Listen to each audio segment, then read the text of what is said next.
Okay, so here's the $1 million question. Well, welcome to the Pharmacy Residency Podcast, a member of the Pharmacy Podcast Network.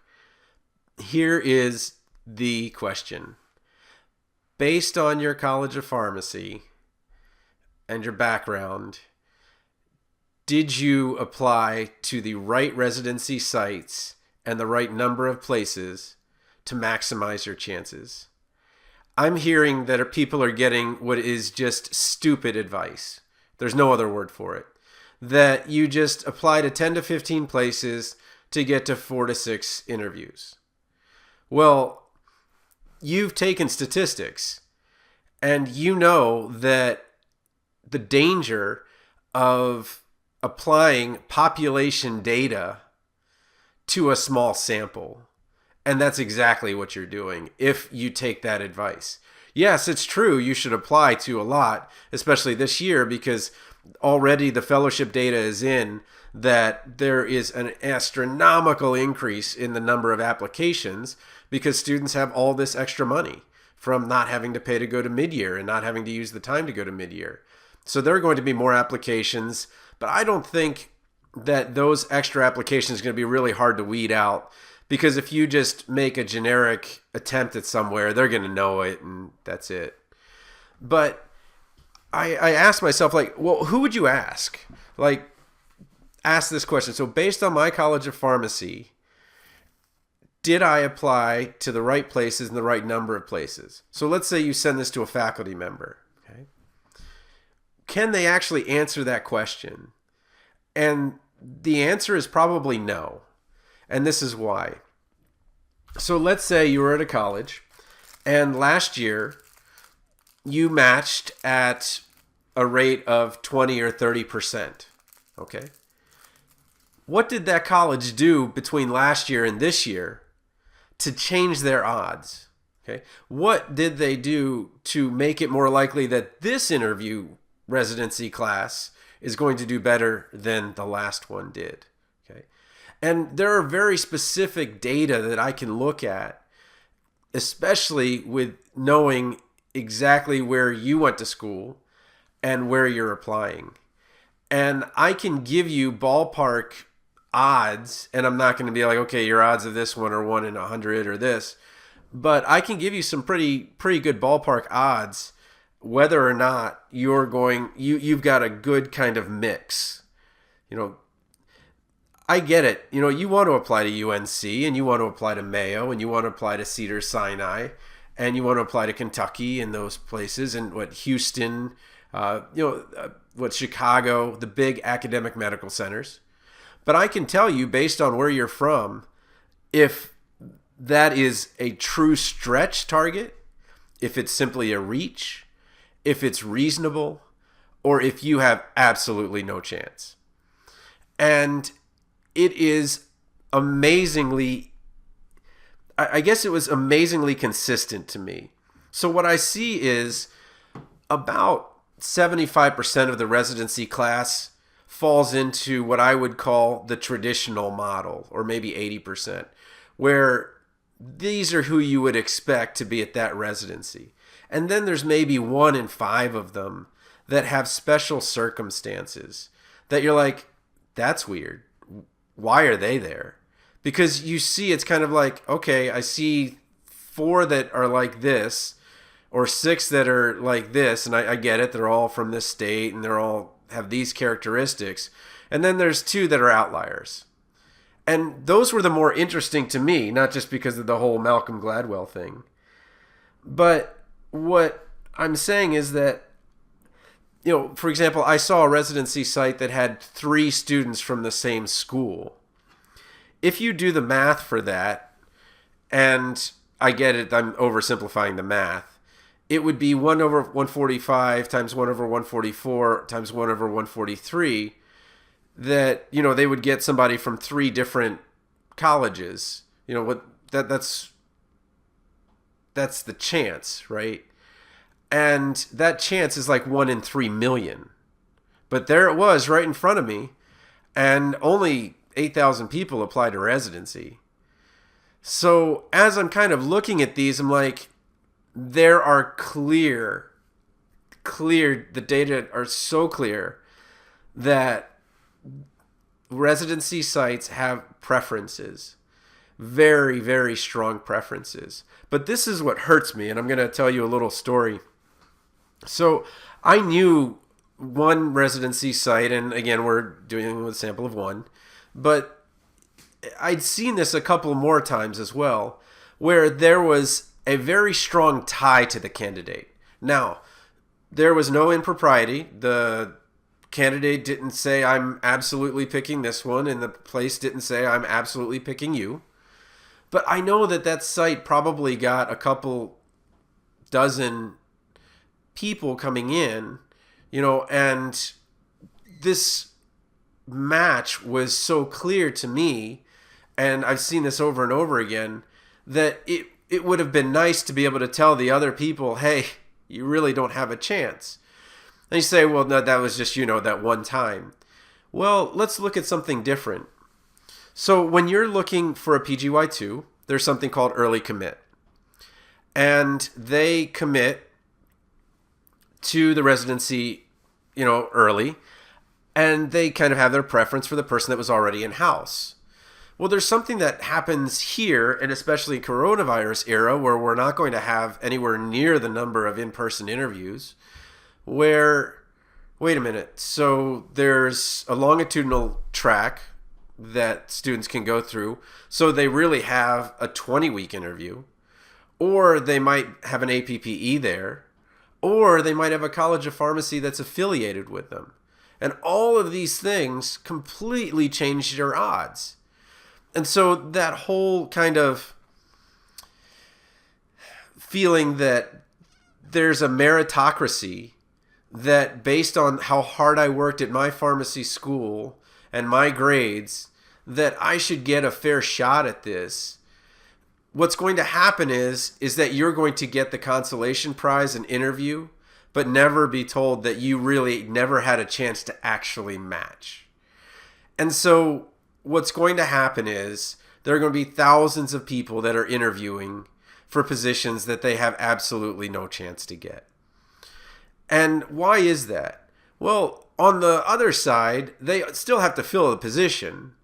And if the person that that kind of group of people that they have close ties to doesn't work out, well, they're still going to have it. And, this is evidence also, of course, by phase 2 that, even some of the best programs, you're like, oh my gosh, Cleveland Clinic had a spot in phase 2? That's crazy. And Maryland had a spot in phase 2, and some of these California spots, how is that possible? How it's possible is that the residency sites were not willing to compromise and go below a certain level. And they're like, look, we got to live with this person for a year. We'll match in phase 2. And they knew they'd match in phase 2 because the number of applications for the same spot in phase 2 goes up exponentially. So there might be 4 times the number of applications for a single spot than there were for 12 spots. And so what I'm trying to say is I've created a course to help you with the interview process.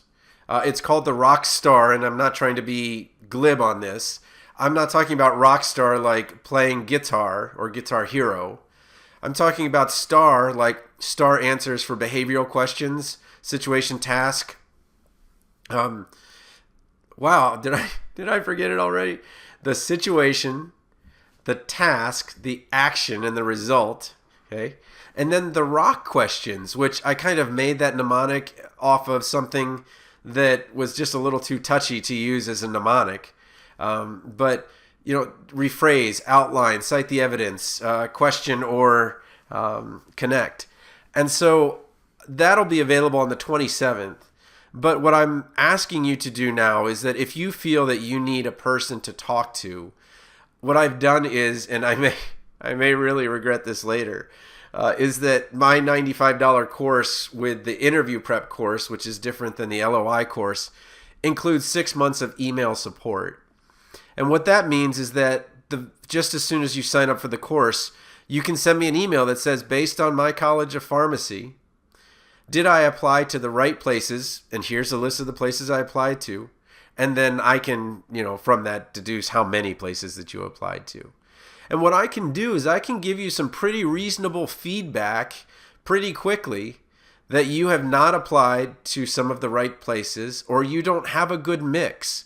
So your places might all be reach or just stratospheric reach tries, but it might also be the other way where I'm like, wow, based on what you're telling me about, your background and where you're applying, I think you've kind of underestimated yourself. And I might add a couple of places like this that are at this higher level. So I think what I'll do is, just to make sure, because I have the $95 course, and then if you really want me to interview you, I will.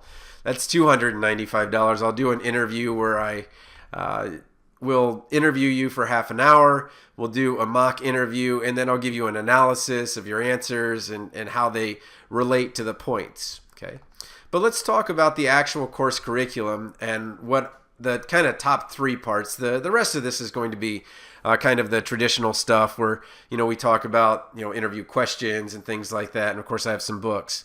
But the first thing that we want to do is, how do you compare to the other candidates? Are you going into this particular site as the top candidate, a middle candidate, or a weak candidate? Are you just somebody to fill out the numbers? Okay. And then how do you conduct a clinical match analysis? So do you match with your APPEs to where they are? How do you do that? Okay, so that's two of the modules that'll be coming in a couple weeks. Next, understanding the residency interview point system.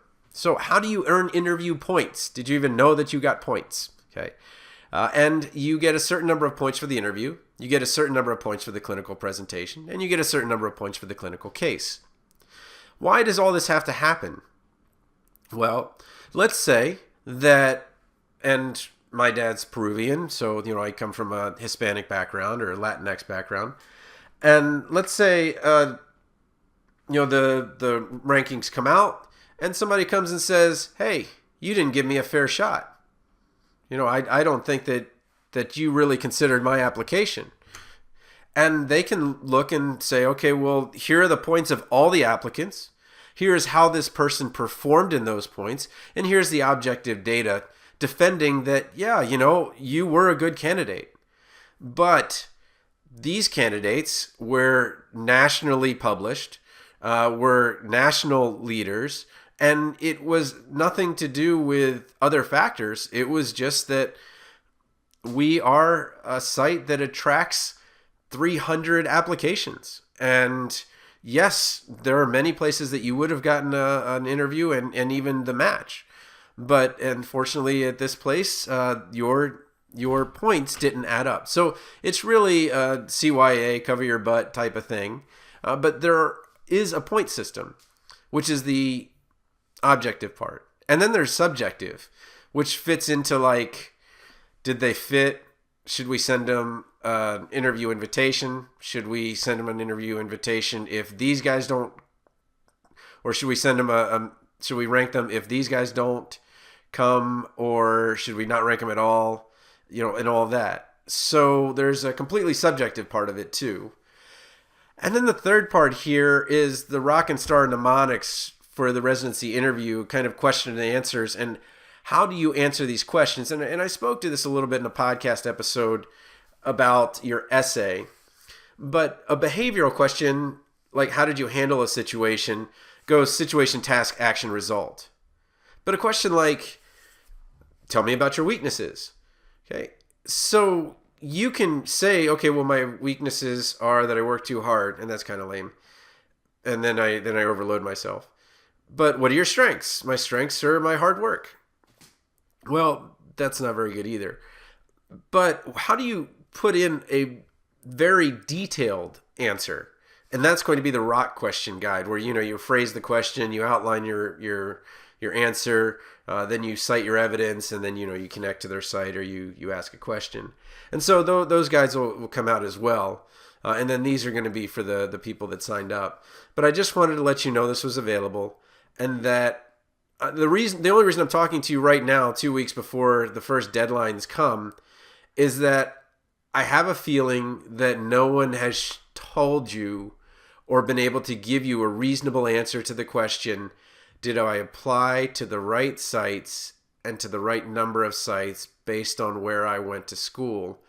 Because when you are in an institution, it is extremely difficult to do an objective self-evaluation.